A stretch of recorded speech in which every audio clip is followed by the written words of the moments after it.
welcome back to Fighters Drinking Coffee. We are your hosts, Scott Dance and Michael Sutherland, and with a combined 40 years of grappling experience, we are here to try to make your jiu-jitsu training a little bit smoother.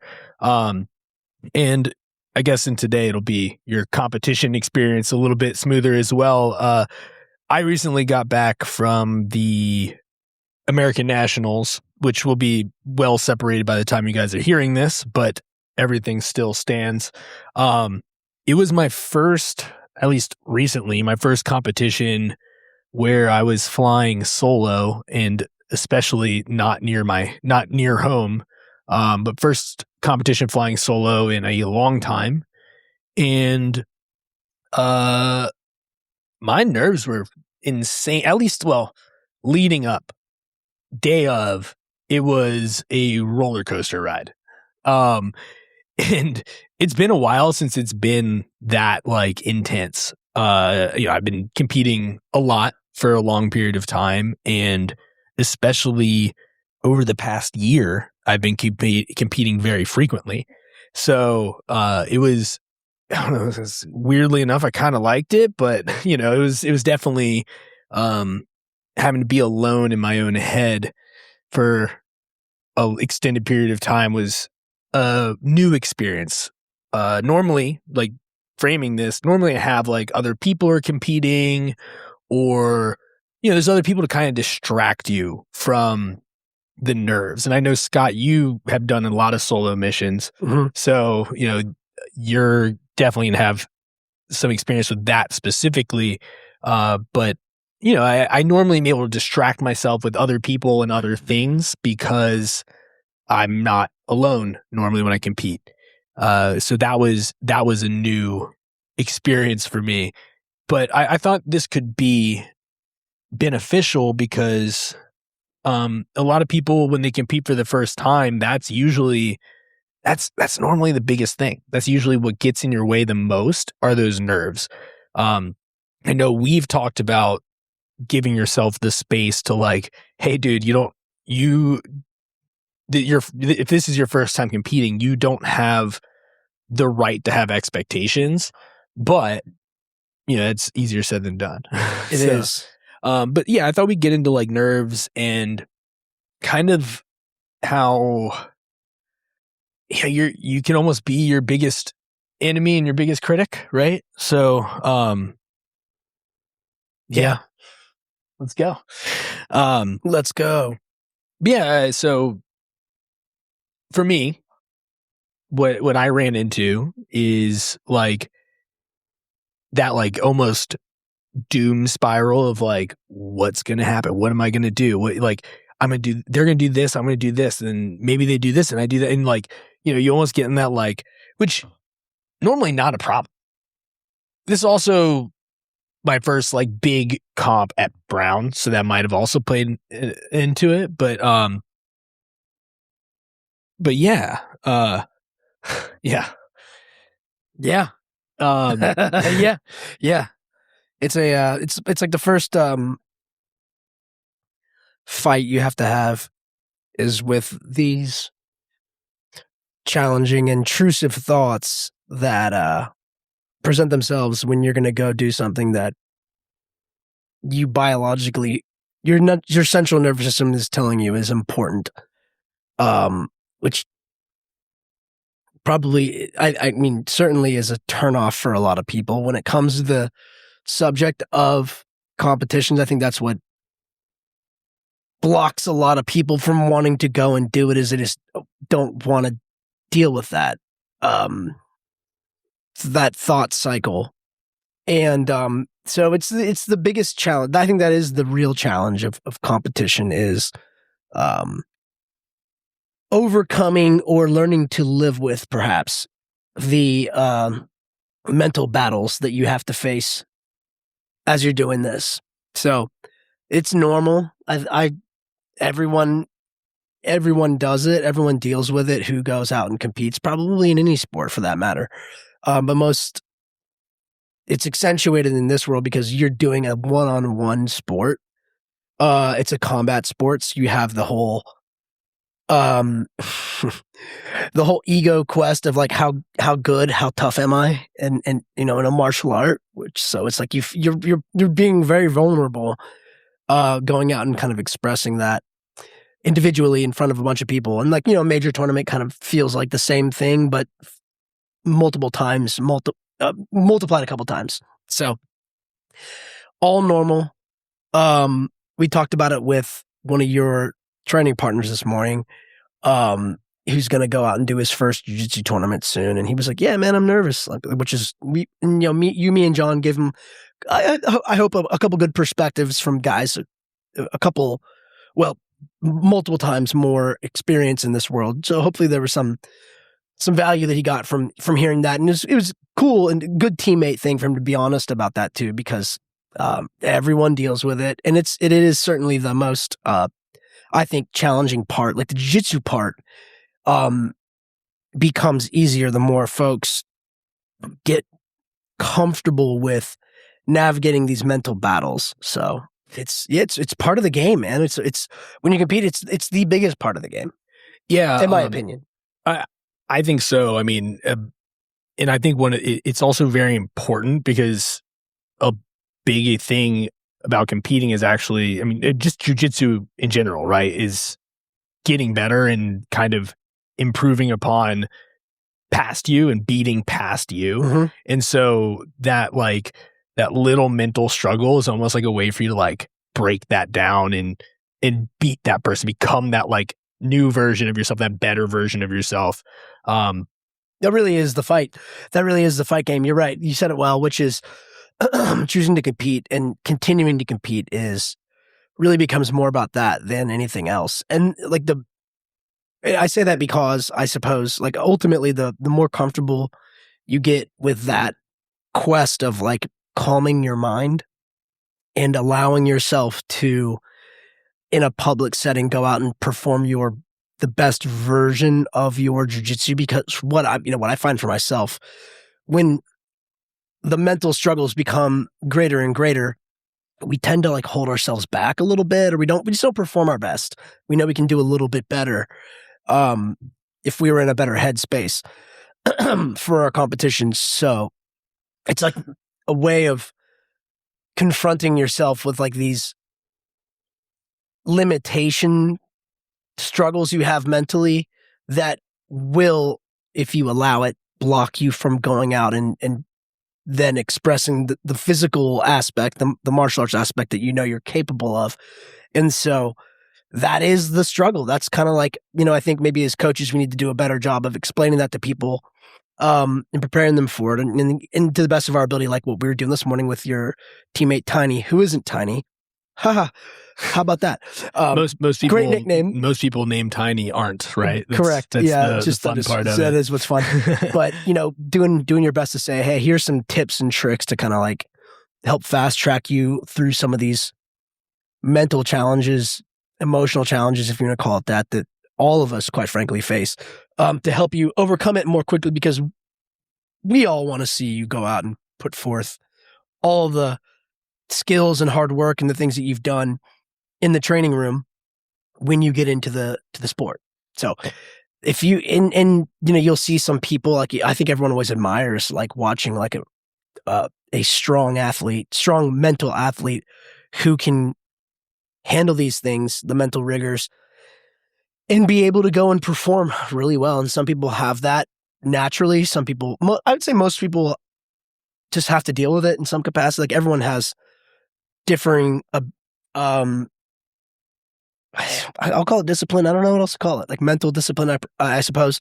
There's like a discipline kind of mixed with like humility involved too. Like it's a lot of little, and I say little, but like important, like emotional habits that, like you said, like humility, discipline, strength, call it what you want. It's like all of these different things balanced, and it's unique to that individual too, which is what's kind of cool about it, is watching different people struggle to manage these things and find ways to like overcome it.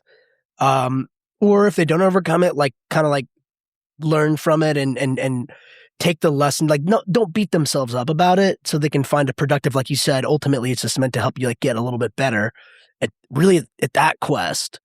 So that however you want to describe that barrier, it becomes less of a barrier for you. And especially like if you're not getting paid or recognized based on the outcome, like based on the outcome of that match, like obviously the outcome is important, but ultimately the outcome is more important to you than anybody else. It's always going to be important, and it should be that way.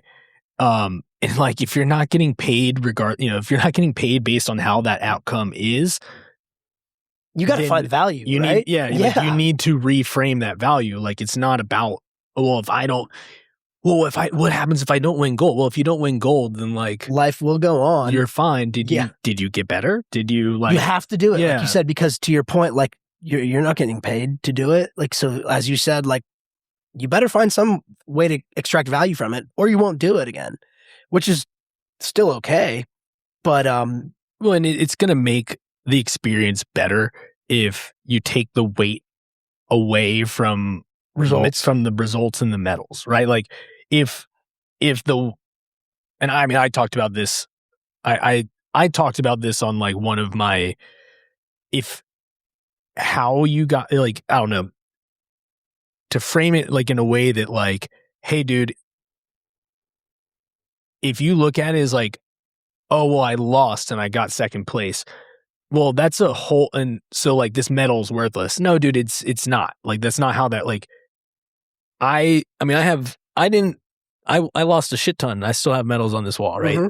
Each one of these reminds me of like what, reminds me of a result and actions, and it's part of the progress, part of the journey, and it keeps you hungry to remember that you aren't the best, right? Like if you can't like you need to be willing, you have to have the humility to be able to face those losses and learn from them still, and not be tied up on a result in all of that. And I think that helps.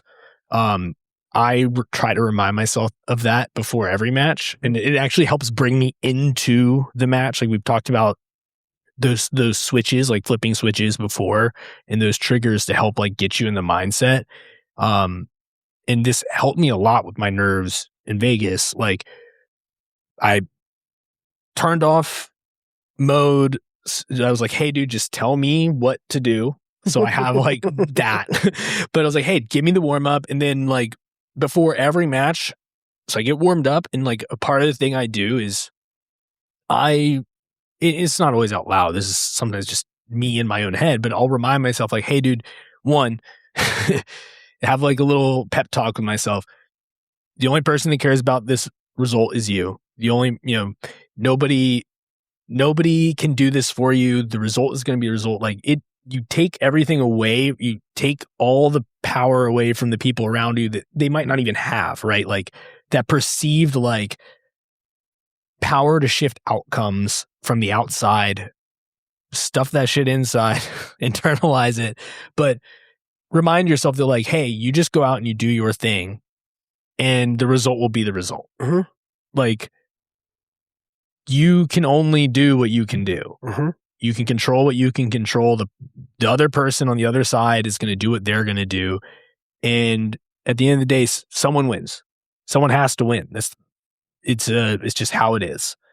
And as long as you go out there, you play your game, you do your job, maybe it's you, maybe it's not, but you should be able to still feel good about that, because you should at least look better than you did the match before.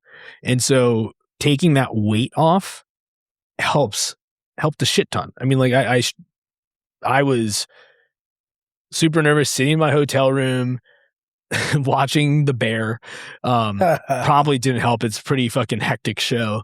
But like, I'm just like, I have nothing else to do. I'm just trying to keep the energy, got to walk in the morning and just try to keep the energy low and not really burn out, just kind of exist the weight off like we've talked about.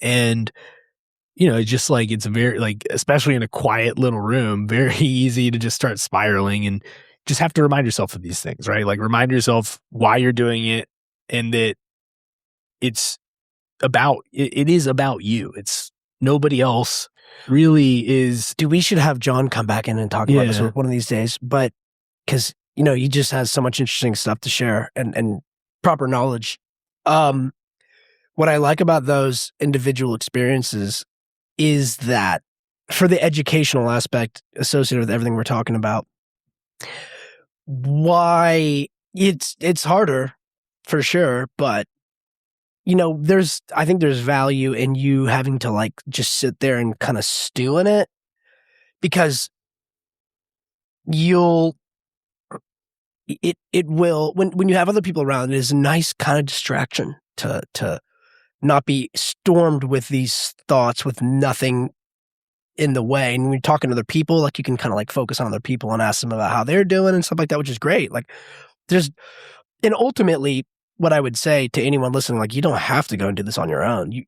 If that's not how you are successful, like write that down. Like there's nothing wrong with saying like, nope, I do better in a team environment, would love to have a team around me. That's fine. Now what I would, just to go back to the individual aspect, like the solo mission version of this, is that I find it to be a heavy dose, this, you just talked about it, of that kind of like one-on-one struggle with the intrusive thoughts, where what I like about it is it just kind of like, it allows you to like have that battle. Yeah. And just like face it completely. Because I think it can, doing that with like just nothing. It's just you and the thoughts, and you're like, fuck, this is really uncomfortable. Good. That's good. That's like a Jocko good. That is a Jocko good. Because then you get to sit there and look at it and be like, all right, cool, man. Like it's never going to be more uncomfortable than this. And then you, like what we talked about with Tiny, where it's like, you just like, that's that big deal. Yeah. If you get comfortable with it, and that's ultimately, and maybe comfortable isn't the right word, but like if you get to where you just like accept it, you're like, well, all right, I'm uncomfortable. And then you're just like, there it is. All of a sudden, maybe even laugh for a second, like, shit, okay, cool. Great. I'm uncomfortable. And then the sooner, it's like, in my opinion, like trying to avoid it, and this is perhaps just my thought process on it, like trying to avoid it, I find like gives the uncomfortable thoughts more power and authority, whereas just like embracing it and be like, yeah, you did it, you won, thoughts. And then all of a sudden the thoughts are like, it's just kind of, they weaken in their power. They're like, it's like if you personify into some little devil, some little demonic voice in your head, and you're like, there you go, you got it. Then like all of a sudden it's like, fuck, oh, this isn't fun anymore. Well, yeah, exactly. Yeah, exactly. You're like, cool, you got it, but I'm still going to do it. Like, still going to go compete. And then to your point earlier, like, I think you went through the right, like, mental cycle of being like, yo, what, you know what? And I posted this on Instagram the other day about like, in my opinion, like my, and I'd be curious to hear your response to it. I think you talked about it, but I want to, see if we can expand on it, which was that, like, when I posted that thought, I'd written that out on like a 1.5 page document, just as like a way to get it, I like to write stuff down as a way to get it out of my mind and onto paper. And I probably sent it to you a while back too. I sent it to a few people just as like, hey, like this little explanation of things makes sense to me. Let's toss it to a few other folks and see if it makes sense to them too. And I think a few folks have given me some positive feedback on it. So I turned it into a post, but one of the slides on that post was like, I think one of the common thought patterns that people face, I certainly face, is like when you think about all the things you have to do all at one time. It's like I called it like trying to fight the entire match in your head all at once. But you had mentioned something a second ago, which I think aligns with that, which was simply like, all right, like what can I control? What can I not control? And like getting to like putting yourself in the headspace to perform, simplifying all of that down to like, you know what, the next thing I need to do is exist this weight off. And like, you're doing that. So you're like, all right, check. Like I'm a big fan of like that. And I talked about this on the podcast and like with you and Kate and Andrea around Chicago, I was just trying to think about the next little thing, the next objective that's in front of me, and like doing a good job at that. Cause I think there's value in like getting the mini victories that leads, and like successfully performing the small acts that compounds into the larger picture, the larger symphony of actions that you need to take to win. And like the more you know about the process and like having that process, having a game plan, I think aligns with this, which ultimately when it comes down to like starting off the match, it's like, well, what's the first thing you're going to do? Like just if you're going to concentrate on anything or think about anything, just think about that. If it's a hand fight, if it's a takedown, if it's diving in for the takedown on a guard puller, the key in on that one, that's the first thing you're going to do. And just kind of like break it down into the actions you want to perform well. And like, if you can shift over to that from all this noise into like, all right, well, like inevitably, like I'm going to make weight. I'm going to go to the bullpen. I'm going to stand on the scale. The guy's going to approve me. I'm going to do that. Like I'm not going to miss weight. So let's behave appropriately right now to make sure that takes place. I'll get my good warm up in. That's the next thing. I'll go out there. But like once the other dude's out there after I high five and knuckles him, it's going to be a hand fight. So can I do that well? And then followed, and you know, this obviously comes with experience and like having like a pretty rock solid game plan from having done this enough times. Because these are the things that you mentioned earlier, where it's like we take notes afterwards and we kind of like try to make this stuff a bit more analytical insofar as like where did we not perform?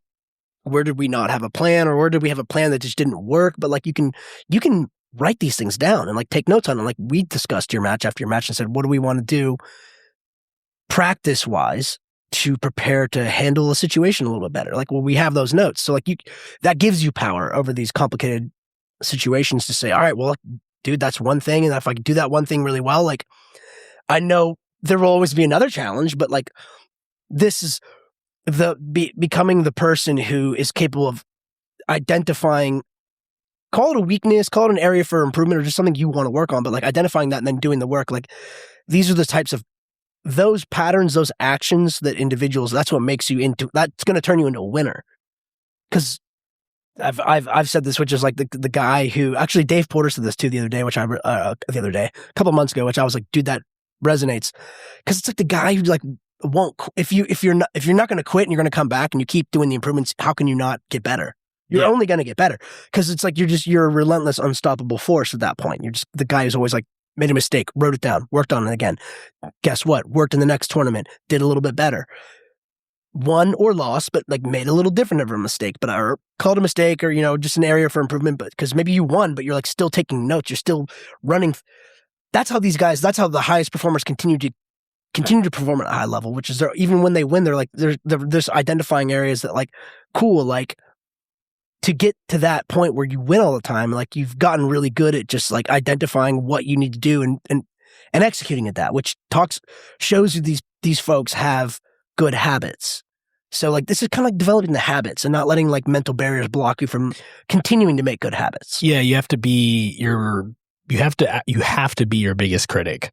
Because really your coach's initial job, win or lose, should be to, you know, keep you up, right? Like if someone's coming in, if someone else is coming in immediately hammering you down with like what you did wrong and like all of that, like, yeah, they can give you like little like, hey, like this is what we need to work on next. That's fine. But if they're like, oh man, like that was awful, I'm disappointed. Yeah, like that's not productive. But like maybe there's a rare human out there who responds to that. But nonetheless, I'm with you 100%. You're allowed to still be proud of what you did and happy with whatever outcome or, you know, performance and all of that, but you should also still be your biggest critic. You should be able to win or lose, like you said, find the things that were not executed well. That's the humility aspect you talked about earlier, where it's like you just have to be self-aware enough to know that like win or lose, we'll have to continue to do this work. And like to your point earlier with what the coach's job is, I think the coach's job is to keep you doing it. Yeah. And so like you said, like usually that means like keep the person up, like motivate them to continue to train. Just keep them on the mat. Yeah. You know, like it's that. Keep that person on that healthy, constructive, positive pathway that they've chosen. So they'll continue doing this work. That's the coach's job. But to your point, like you individually, but also with your coach, whether they're giving you that like immediate feedback of like, I kind of hit you with immediate feedback with like, dude, let's do this. Well, you also know that I usually am ready for it. That's good. I'm able to brush off most things very quickly. You are, which is impressive. We know each other enough. We do. So. And I also just kind of, maybe it's like selfishly, I was like, dude, while it's top of my mind, I just want to write it down. Yeah. I want to get it out of my head before not forget, but like while it's still relevant, I want to say, hey, let's make this list.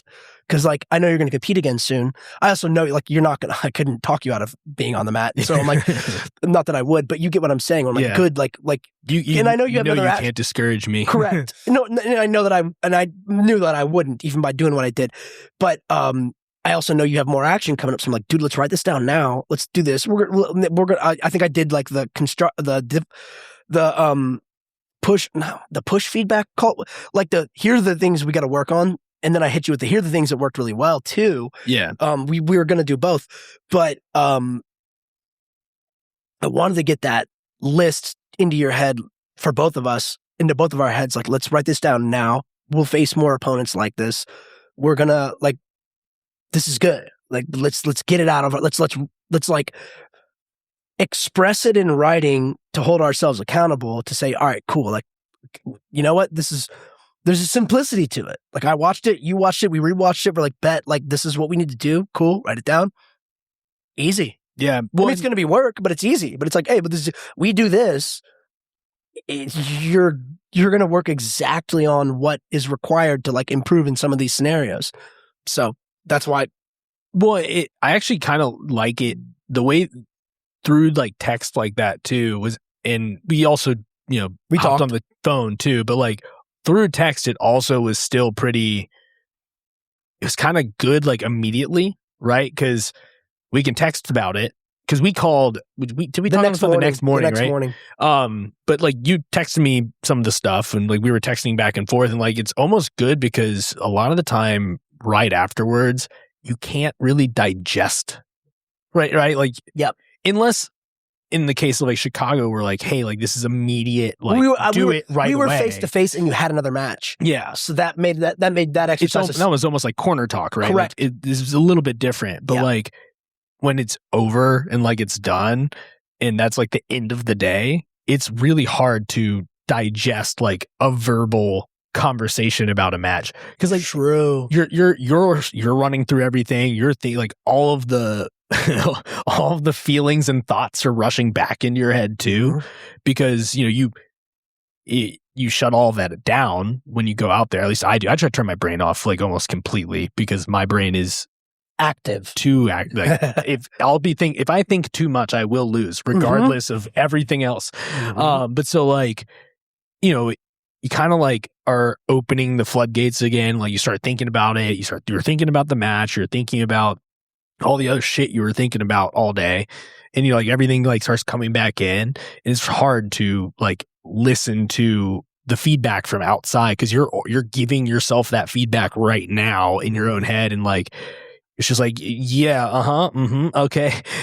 Then at the end of you're like, oh, I didn't really hear it. I heard none of that. Yeah. If like once you flip the switch back off, it's hard. So writing it down, like having value, having it in that, like having it in like a text message or something where like afterwards you're like, all right, everything's it's written down. The noise is settled down. I can read this and like digest it again and like get the full full value of it. Yep. But yeah, I mean that I think that was actually super helpful but kind of rolling back a little bit to what you were talking about with like earlier about like addressing the first thing. That's also super helpful. And on the other, like both sides of it, right? Like how do we, if you try to address the entire match all at once, either leading up to or afterwards, it becomes this like daunting task. It's too much. But if you just look at the next thing, then the next thing, the next thing, it and like really chop it up, it helps, especially during the match. Like if you're thinking about, if you're sitting in someone's guard and you're thinking about how am I going to take their back, there's a whole bunch of other stuff in the middle that you're missing that there are things you that have come to before address that. Correct. Directly in front of you. It's like being at a buffet and you have a plate in front of you and you're thinking about what you're going to put on your next plate, but you haven't picked up your fork yet. Like you have to eat this plate. You can't have two full plates. It's not going to work. Yep. So, it's just like that segmenting helps a lot, especially before, but also afterwards, with kind of mitigating like that that like stress and everything, because if you're taking those little bites, it helps.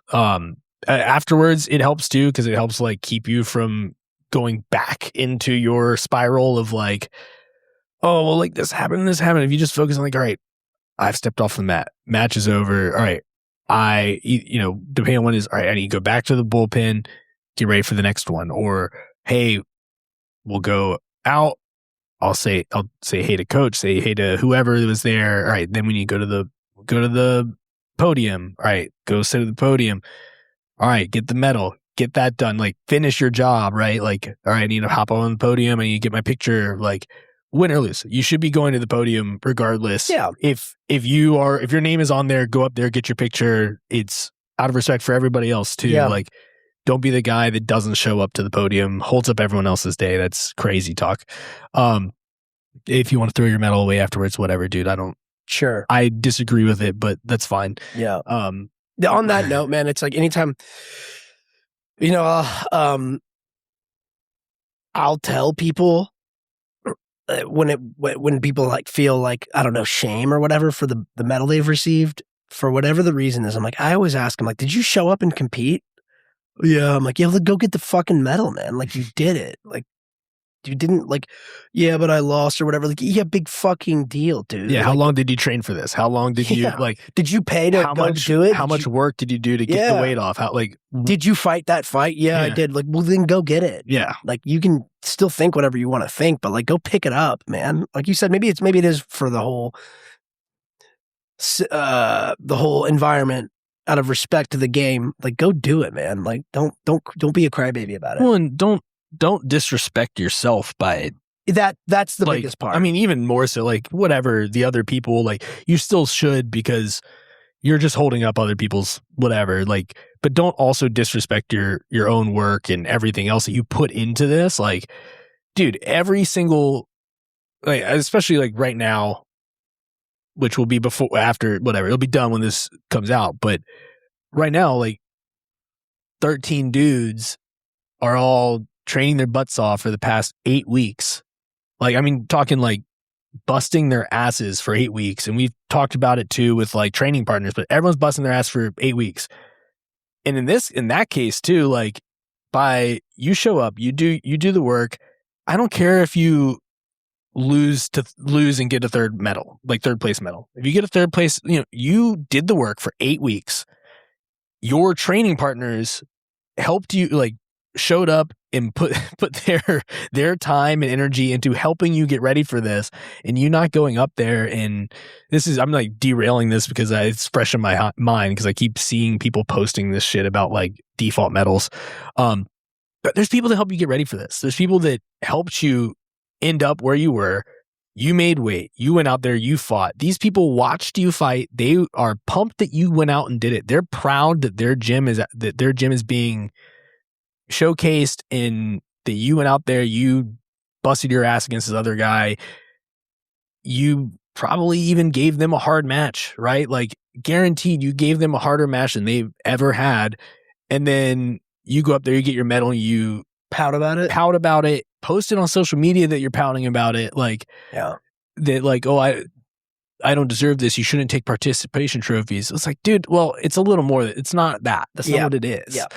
Like, there's more to it. It's not like you are a 5-year-old that showed up to a soccer game. This is a different thing. It's like a weird. It's ego, and it's ego for sure. It is ego, macho posturing. It's crazy because it's like a weird. Real quick, guys, if you're enjoying the show, pop over to our website, www.fdcpodcast.com. We've got weekly blog posts that expand on all the show topics. There's a newsletter as well. You can sign up for all of that for free. And if you're really enjoying the show, show us some support. Click that coffee button or the donate tab. Like, subscribe, review. Now back to the show. It's like a weak attempt at being humble. Yeah. It's like, I don't want to be humble. So yeah, I don't understand that either. It's I think It's a weird ego thing. It's a ego thing and perception of humility, but it's fake. That's not what humility is. No, it's fake humility. Because you're having to show this to the internet. And yeah, dude, don't post that stuff. And being proud of yourself, and then also like shitting on people for posting about which I know this is gonna see like, yes, I post when I get a medal, it's fine. Like, yeah. Because I'm proud of myself. Sorry. Yeah. Like, that's crazy to be like, oh, you shouldn't be proud of your accomplishments. Like, I don't know. That's like a silly thing to how me. To feel. Yeah. Like, I don't know. But yeah, I mean, it's just like all that to be said to relate it to what we're talking about, like everything you're doing, you should be proud of, and that also should help you on the front end know that outcome doesn't matter. Yeah. Like it's okay to have high standards, and it's good to have high standards. Yes. But you should want more than what, like, that's okay. Yeah. Well, and like holding your head high is like a statement in and of itself, regardless of the outcome. And there is that, which in my opinion, like people respect that more. People respect seeing, I think, there's definitely haters out there for sure. Haters, but this isn't for haters. You can't fix haters. I don't know how to fix haters. If you have haters, you made it anyways.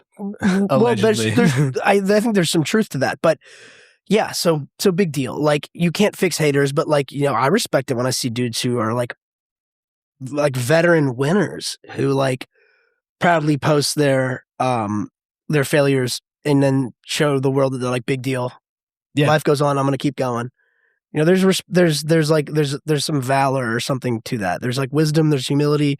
There's a person who like embraces the lifestyle, the challenge that, I think that's kind of more of what this is all about anyways. Well, and if you can find it's like we talked about, you have to be able to find value, win or lose. And if you only see value in it because you won a gold medal, then that's such a shallow, like that's a shallow journey. This is going to be a tough journey because you're not always going to win. And like and like I said, it's a good thing to have high standards and say, I'm doing this to win. Like I want to win. Like I try to live that way. It's a good thing, but like this game's not going to beat you down if like that's what you have to feel value. Because you can go on a hot streak for a while and like you can feel, if that's your psychology, like that can be really useful for you. It's like being addicted to a drug, I suppose, but like it's that hit. It's not gonna, the second you don't like score that hit of the drug or whatever, if you don't get that gold medal and you're just like you crash out, like it might ruin you, it might wreck you, and so like I would, It's a balancing act, right? Like be competitive, push yourself, like go the extra step to deliver on everything we've talked about. Because like ultimately, what we're talking about is like we want these lessons so we can improve our outcome, and the point of doing this is to try to win for sure. But it's accepting that that's not always. It's certainly not within your control. And while that's a great attitude to have, to like push for the gold medal, like go, like fight hard for it, fight your hardest to get the damn medal. That's definitely what you want before like going into a match. Like you should be right. Like, well, I guess what I'm saying is like all of these like the thoughts of humility and like embracing the struggle and the grind and everything we've talked about up to now is what helps you become a winner. Yeah. And be proud of that. But like I think that's like where you like there's like underlying principles that turns people into winners that I think are humble, perhaps. And it's like you said, like you'll see all your heroes in jiu-jitsu are dudes who have put in years of taking losses and still kept going and kept working really hard and just like would not quit. They just got better. They kind of earned through like probably experiencing people like hating on them and shit like that. Well, and like tough losses and continuing to just get better. The Gordon Ryan that all of you who are newer to jiu-jitsu that you see now, right? Like this guy who's unbeatable is not the reality of what competitive jiu-jitsu is. He's an outlier. And but like it's been a while since that man's lost, but he has lost before and didn't stop him. If like he's, you just haven't heard, it's just not what's you just don't talked see about. it because he fucking wins all the time. Yeah. Which is great. But I follow him. I wouldn't say I follow him crazy closely, but like he's everywhere on social media, and like he's got YouTube channels and stuff like that, but the dude's always working. So like, I mean, like there's like a process behind that high performer that I think aligns with what we were talking about. He's uniquely successful in this space. But there are other, like, if you maybe we can pick a more mortal reference point than Gordon, because he's so uniquely spectacular jiu-jitsu competitions. But there are other world champions out there that you'll watch who, like, I mean, this is actually Adam Wardzinski has posted this. Like, you see it all the time with like high level performers. These guys who are like posting, like they'll I've seen countless screenshots. He's just one that comes to mind because I saw it relatively recently, where he like posts like he the last 12 years. Worlds, right? Yeah, I saw the post too. He was like, dude, since 2017, I've been trying to do this. It's 2026 now, or maybe that was 2025 when he posted it. But like, he's like, dude, here are all the years where I ate shit. He posted it right before Worlds this year, and then he went and he fucking won. Yeah, it's cool to see like these guys who are like, yo, like I'm just another person like the rest of you who like dealt with losses for years, and no one pays attention to those details as much as he does, but he cares. Yeah, I mean, he kept going and he fucking won. If you were to take like what he posted and put it on a graph, you would see like tons of peaks and valleys, like win this thing, lose these 3 things, then win this thing, get to Worlds, riding high, and then boom, knocked out in the first round, and then like climbing back up, then knocked out in the first round at Worlds again. I think that was like like a bunch of them in a row where it was like knocked out in the first round, knocked out in the first round, knocked out in the first something round, like that. Make it to the second round, make it to third place, knocked out in the first round again. Like, it's gonna be ups and downs. So if you have to put more value in it than victory. For sure. Well, and also I think that for what it's worth, when you look at those two, it's like you can also see that there was I mean, I'd have to look at the post again, but like there's also probably a pattern of like slow improvements and some more and more success. Like, I mean, I didn't memorize the post, but like I'd be willing to bet if we looked at it, there was probably some like took an L, win some, lose some, win a little more, lose, win a little more. It was like the frequency of victory increases over time. It did because of all the things we're talking about. Where it's like he just kind of kept doing it and he didn't want to quit. He was like, I can do better. I can keep pushing myself. And like I'm certain. I think he only posts like major. It might have just been a yearly Worlds post that he was showing. But like it was basically like I think he had a lot of like the Grand Slams. Okay, and stuff on okay, but I'd be willing to bet if he showed his other opens that because like I'm pretty sure that he wasn't just he was probably doing a bunch of opens, and if you saw the body of his work, it was probably like more golds, more silvers, more success than the big boys are what he was posting about. But like, yeah. Look, it's a cool example of a guy who's like a jiu-jitsu hero who does really well. Is a world champion, maybe multiple time world champion now. Who was just like, I'm like everyone else, man. I have to find a way to deal with losses, and guess what? I just kept showing up, guys. And it worked. Once, like another one, someone who's widely accepted is one of the top, as like the top featherweight right now in Kolabate, right? He just won his first Worlds. And he's been like he's very young, so like it's acceptable. he's a young man, yeah. He's a young man, but like, he's still someone who prior to winning that was still like considered the guy in his division, but regardless of whether he won that Worlds, like he just kept going. Like you're saying, like it's a bunch of guys that are like this, where they just keep showing up, grinding, win or lose. They show up the next year and they're a little bit better. Show up the next year, a little bit better. Show up the next month, they're a little bit better. Like it's just the wins will come. The wins will come, and it's like, we're talking about like competition nerves and psychology, but if you I think that for what it's worth, like with competitors, it's like you make it like there is a it would appear that there's like a relatively simple formula to this, which is like these guys just kept competing. It's like, think of, it's kind of like what we mentioned earlier with Tiny and with other newer folks, where it's like, hey, look, like you're new. It doesn't mean you can't have high expectations, but at the same time, it's your first. I always use the analogy of like other sports, where I'm like, remember like a game you played when you were a kid where like your first game of your first season wasn't like your best performance. But if you, I pick other sports because sports have seasons. You'll play so many games where, to what I'm trying to get to here is like, you got to keep competing. You got to treat competition like a different skill set. Like the amount of like you showing up in the gym and training and improving is an example of a workflow that should convey to you, like, I kept showing up and I got better. Well, much like that, but it's very different. Competition's the same thing. It's like you just got to keep competing to get better. Well, in the teams, just kind of to play with your analogy there with other sports, like the teams that do the best are the ones that are better later, right? Like the most successful teams are the ones that get better throughout a season or a series of seasons, just depending on that's how right. It's set up. That's like, it's a good analogy. It's like, well, let's use the same analogy. It's sort of like if you played baseball or football or basketball or any sport as a kid, like, and you played it for years. It's a good analogy to use other sports because like we're usually talking to adults about this, but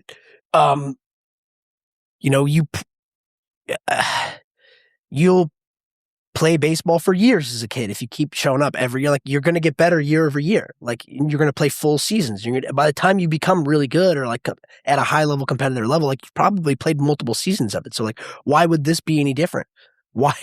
Like it might take a couple years for you to like crack into the right habits to be successful. So like, I would challenge anyone who's like struggling with this stuff to ask yourself, like, just write it out. Like I can see your medals on the wall. So like it's easy to write down for you, like quantify, like I've done this 25 times or whatever. And and I've learned a lot. But maybe it's another 25 before I become like a multiple time black belt medalist at all these different awards. But like there should be like a bit of a like, I say all this to people to kind of give them like a little bit of like relieve the pressure on yourself. Like if you've done 4 tournaments ever, it's not nothing, but it's not a ton. Like give yourself a break. Like it's okay. Like you've done 4 tournaments. Did you think you're going to be Gordon Ryan after 4 tournaments? Gordon Ryan's competed thousands of times, maybe hundreds of times, but like a lot. Yeah. Like these guys, like successful competitors, they almost do it like it's their job. Like they're like, this is just part of the job. Like I got to keep competing.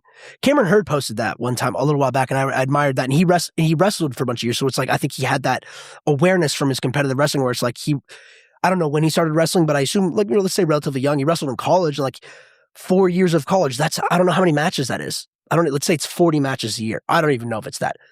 But 40 times it's 4. A lot of matches. I don't know what it is, but like, let's just say that it is 40 matches over 4 years. Depends how deep you get into everything. Sure. But let's just go. I'm just picking a number, dude. At the end of his 4 years of college, like that's 160 matches. Like you haven't done 160 matches in this sport. This guy has. Yeah. Like that's going to the like, kind of developing the expectations thing where I'm like, well, like when we get to 160 matches, we can have that really high standard and like we can have that approach. But if you're like 4 tournaments in, give yourself a break. And you may also like it's different when you're a collegiate athlete, of course, versus like an adult who's kind of taking this on as like a side quest. It is a different thing, so you can still temper expectations. It may not be 40 matches a year; it might be 4 a year, which is still good for that person, but it just comes. That's the setting expectations part where we're like, give yourself a break. If you want to go to where you're doing 40 matches a year, like that, it's kind of doable these days with like local competitions and with a bunch of. If you're willing to travel for IBGF, like you can do it, but you got to be willing to like do the same work, follow the same process. Like I said, it's just like training, where you got to put in some hours in the game just as much as you put it in hours on the mat to like see gains. And so, all going back to like, if it's an ego and expectations of results, like it's going to be tough. And you know what? Maybe you actually go out and do it, which is great. But if that's what you need out of that experience, it's going to be a challenge. Whereas if you humble yourself and say, all right, well, humble yourself, but also still hold yourself to a high ambitious standard of like, I'm willing to do the 40 matches a year. I know, I'm just picking a number. I'm willing to do the 15 to 20 matches a year. Because I really want to be successful at this, and I'm just not going to quit until I get what I want out of it. Maybe what I want out of it is, maybe after you do it enough times, it's like, you stop caring about the results and you're like, dude, I should really enjoy the struggle and the improvement process, which I would say is what you need to get to, because all of us have like, our unique talents and individuality that like, so someone's going to be more talented than you. but that doesn't mean they're always going to beat you either. Well, Like, someone so, might like- just have someone might just have the game that just is the answer to yours, and there's just a lot of different. There's so many variables, so many things that just can change those outcomes, right? For sure. But I just say all that to say for that whoever that individual is, like, you know, what's the right amount of work in the game of jiu-jitsu to keep you skill development wise, again, wearing the hat of competition, like to help you improve competition outcomes. What's that look like for you? And look, you know, to the extent that we can find that and reach your capacity, it's an individual choice. Like, do you want to do 40 matches here? Like, I would support you. That might be too much, but you get what I'm saying. I did pretty close to that last year. You did a lot. You did. It was I don't think you need 40 matches here, by the way. I don't think you do. Too much. But I would tell you, it is a lot. And that there probably some usually younger people with the ability and the time and the flexibility to do stuff like that, but not everyone can do that. But and I would also argue, I don't think you necessarily need to do that, but I would say, you know, like, look, if we think it's 12, but you're like, I think this year I can do 16, like, okay, cool, I think it'll help you. That's 25% more of an output. Like, that's statistically measurable and valuable.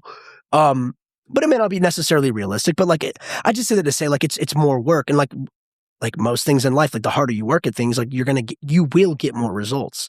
But it's my reason for saying all of that was just like in a hypothetical one-on-one conversation with an individual, it would be something along those lines of like, what can we realistically do? What do we want to realistically expect? And where can we push ourselves? And where we can push ourselves and we can have a good system and process for tracking whatever the output is and then trying to implement adjustments. Like, that's just going to make you better. It's going to make you better. It's going to make you more confident. It's going to help you in those like nerve scenarios too, right? Like mentally, it's going to help you rein yourself in when you've been there enough times, right?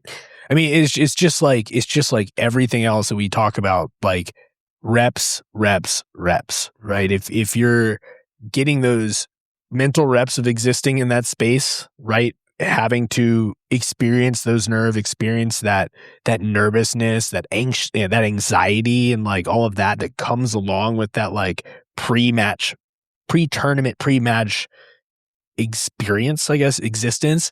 Probably both of those words. But if you get those reps of like having to exist and experience that over and over and over again, it's gonna get better. And you're gonna get better at it. And just like you said, like, you don't have, especially on your first one, like, you don't really need expectation at that point either, right? Like we talked about that earlier, where like you haven't done this before. You don't have the right is one thing, I just use that phrase because you shouldn't. You just don't need to have an expectation. You don't need to. I say that because I use like that's like a bit of a shock and awe, like way to say, like, oh, but I say it as like a harsh way, but like a kind of a like, oh, like I want to cut through to that person and be like, dude, it's your first time doing it. You think you're gonna be the best at it right away? Like, I'm not saying you can't. I'm not saying you shouldn't go out with an attitude of like, I am awesome. I'm going to do my best. Like, that's great. But it's like, I intentionally shock and awe people with that statement to say, dude, just relax. Dude, if you are the best at it, like, fuck yeah, cool. I might, make a YouTube channel for you and like brag about you. Let's all be surprised by it though. Yes, right? Like, exactly. It's almost better that way. That's what right? I think it is better that way because it just takes, my hope is that by telling people that they actually end up doing better because it relieves the pressure. So like, dude, just give yourself a break. Like, I don't think you're going to, hey, prove me wrong. Well, and here, another thing that we talked about, and this I don't expect you to beat Gordon Ryan on day one. Oh, man. absolutely not. I just don't. But like, we talked about, when we were leaving the gym, how like, we were talking about soccer, but like we were talking about Messi, probably, he's a GOAT, right? He's and how the GOAT. he just is having fun. And when you put when you just go have fun and like you enjoy the experience, have fun is, maybe, but if you allow yourself to enjoy the experience, you're probably going to have better outcomes anyways. And you're going to be more like mentally uninhibited. It's that. And like, you'll be able to do the things that you can do. You'll perform. You'll flow, you'll perform. Hey, by the way, to draw a parallel with a GOAT in our world who talked exactly about this, which was Marcelo Garcia a couple of years ago, who was like, dude, I just got to where I was like, I love jiu-jitsu so much. I love it too much. Like, I can't have a bad time. And this is how I want to do it. I'm obsessed with it. I love it. Like, how can I lose? You know, like how can you lose when it's like, no matter what happens, this is the best thing ever. Yeah. You just had a great time. Dude, I felt that in Vegas. It's good, man. I was feeling good. I didn't care. Like, it's like you get the privilege. You get to go do this. And like, yeah, I wanted to win. Of course. Like, don't get it twisted. Out of, we're in it to win it, baby. Yeah. But like, I did not feel down. I felt good. Like, I was happy. I was excited. Like, the rush that you get from like you have to like fighting, but like I enjoyed it. Like, I enjoyed having the nerves. I enjoyed getting rid of the nerves, embracing them, like going out there, like competing. Like, it is fun. Jiu-jitsu is fun, and you should let yourself have fun. Don't be so serious that it's not fun anymore. Because honestly, I'll tell you, if it's not fun, don't do it. Why are you doing it? Don't do it if it's not fun. It's true. And like, I get like, maybe you know that it will be fun and you need to get past that barrier. Like, I know people who know like, hey, like when I am having fun, I enjoy this, but it's so hard for them to get past the mental barrier and the nerves to allow themselves to have fun. Yes. And so they keep doing it because they know, like, I've had fun doing this. I need to do this. Chasing the fun. You know, like, it is an interesting way of, and that would beg the conversation about how people define fun. Because there are going to be people out there, I mean, myself sometimes, where it doesn't always feel fun, but I always find value in doing it. I can't stop doing it. So, but that just makes me think about what my definition of fun is, because I keep doing it. Well, it could be enjoyment, right? Like, yeah. It doesn't have to be like fun. Like, yeah. We're not like riding roller coasters and stuff, but like, you know, you have value and enjoyment. Yeah. You receive value from it. You receive value and like enjoyment from it, whether or not that's like fun enjoyment, but like, I know you what you're enjoy saying. something about it, right? Yes. Because if you don't, if you receive zero value, then just maybe don't do it. It's not for you. That's okay. Correct. Which is okay. Please do something that you do receive value from. I think that's hopefully it's still jiu-jitsu. Yeah. But you know, if you're listening to this podcast, I assume it is. You like this stuff a little bit. Yeah. Should we do a combat confessional then? Oh yeah, we will. So I think we did a good job on this. That was good. We'll summarize it real quick with like, it's get out of your own head. Exist in your head a little bit. Learn to live with it. Learn to just like take it on. It's like data. It's like, oh, when I go and do this type of stuff is when I register for X, the feelings of Y are presented to me. And it's like, you chose to do it, so let's face these things. Well, and they will not go away. Yeah. They will not go. You will always have nerves. Yeah. We have to learn to accept them. Yes. You have to almost like, and we talk about it, like we every single tournament, we're like, sometimes that's how you feel things, or you're able to approach other shit you have to deal with things in your own head and like whatever, like that's part of it, and that's good. And like but for, you know, I guess for normal people who feel things on a regular basis, maybe you know, like that fear and anxiety and the nerves are a part of it, and they don't go away, and you have to learn to accept, embrace, and utilize them. Yeah. To where you're able to exist in this space. The outcomes will be what they are. The wins will come if you just keep doing it and you keep getting the reps in, the mental reps, and existing in that space. Like the nerves will go away. Well, the nerves will become controllable. They'll become less potent. Yeah. And you'll be able to accept them and exist alongside them. And then, you know, you'll be able to take that and turn it into progress. And eventually victories. Like, make it like becoming like a Jedi. Like, it's like you gotta fight these little go through the trials. Yeah, you gotta go through the trials. Try to become a Jedi. Yeah. That's pretty sweet. Jedi's rule, Star Wars. Jedis are pretty sweet. Walk that line. Don't go to the dark side. Don't go to the dark side. If the feelings win, you go to the dark side. That's true. That is true. Yeah. Fear leads to hate. It's right. Hate leads to anger. Anger something leads to the dark side. It all leads to the dark side. It all leads to the dark side. Don't have feelings, and you'll be a Jedi. Join us. Avoid feelings. Just avoid feelings. But yeah, no, it's it's never going to go away. You'll have the nerves. It's okay. Yeah. It's okay. Have fun. It's mandatory fun at jiu-jitsu, guys. Yeah. At least that's what I think. Yeah, I like that. But yeah, combat confessions. Combat confessions. This one, I don't think the guy was following in getting his mandatory fun. But this is from a white belt. I feel dumb and embarrassed like a fucking loser. Okay. I saw someone at the gym with a shirt from I'm assuming he means a different gym. At the gym with the shirt, like lifting, not his jiu-jitsu gym, with a shirt from a BJJ school in the area. So I asked if they train. They said yeah, and asked if I train. I said yeah, and told them where. They asked if I knew. Random guy. They blanked out the name. I asked if they knew so-and-so, or they asked if I knew so-and-so. It sounded vaguely familiar, but it was a pretty common name. So I said, I don't know. I might, but it doesn't ring a bell. They just nodded and we both moved on. So then I'm thinking about it, racking my fucking brain for who this person is. I go to my school's Discord and look at end of class photos, and then I see the guy. He's the fucking wrestling coach, but I've only met him once because he teaches class at 5 a.m. and I'm not doing that because I have work and whatever. Doesn't matter. Work and sleep to get. But in conclusion, now some dude probably thinks I'm lying about training because his buddy is a coach at the gym that I go to, and I said I don't know him.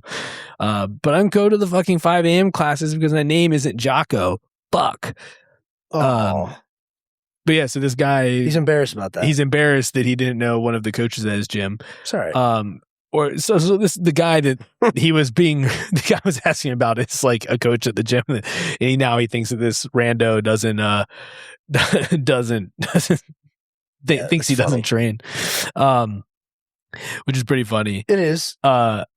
It's okay, little guy. However, a comment on this is I've been training at the same gym for 4 years and I don't know half the people's names, which is also true. That's also normal. Yeah. There's so big deal. There is a pretty there's people who train at 5 a.m. and there's people who train at night, and there's a very high probability that you will never see each other except for maybe at promotions. So there's a very high likelihood that you don't know everyone human at the gym, being at your gym, yeah. Especially if that coach only coaches at 5 a.m. So it's okay.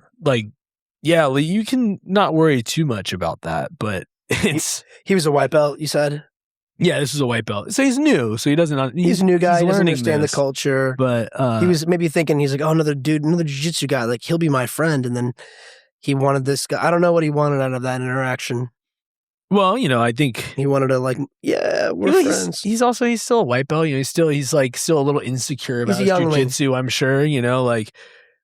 He's like, I still don't know anything, and now this guy thinks I don't know anything. I'm an imposter. you don't know anything. You're a white belt. It's okay. It's okay. It's no big deal.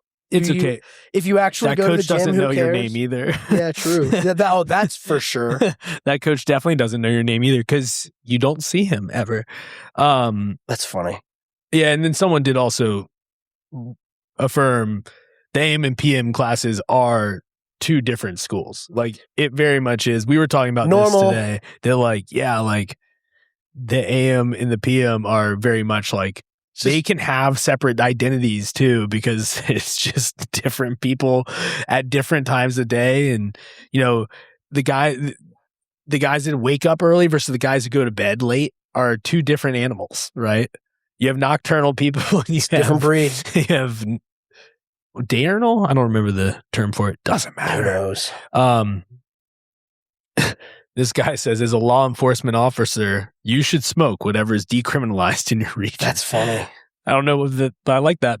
I just thought that was a little funny. That is funny. As a law enforcement officer, you should smoke whatever is decriminalized. Dude. Yeah, that's actually pretty good advice. Nah, it's not bad. Oh. Take it easy. Well, this would be a good advice if the poster was not a recovered addict. Yeah. So. Yeah. Oh, well. Yeah. All right. Yep. Okay. Got it. Well, that changed things. So don't smoke. So if you're a recovering addict, don't listen to that cop's advice. Yeah. But yeah, that's funny. That was our combat confession. I need to get combat confession music. That'd be kind of fun. Need to get a little combat confession intro song to play into. I'll look into. I think I have to. It's obvious I'd find royalty free stuff. So I'll do a search. I'll find something. It'll be good. Okay. And I will also, as we're wrapping up here, and I know most of you are turning off the show as I say that, but I will also fix there is a sound that plays, and it should actually work on this episode, but there is supposed to be a sound that plays as the mid-roll of us plugging our website cuts in. So I apologize for some weird technical glitch on that. It is going to be fixed on this episode. So this will not make sense if this is the first time you're listening, but it'll make sense later. But thank you guys for listening to the show. As always, this was Fighters Drinking Coffee.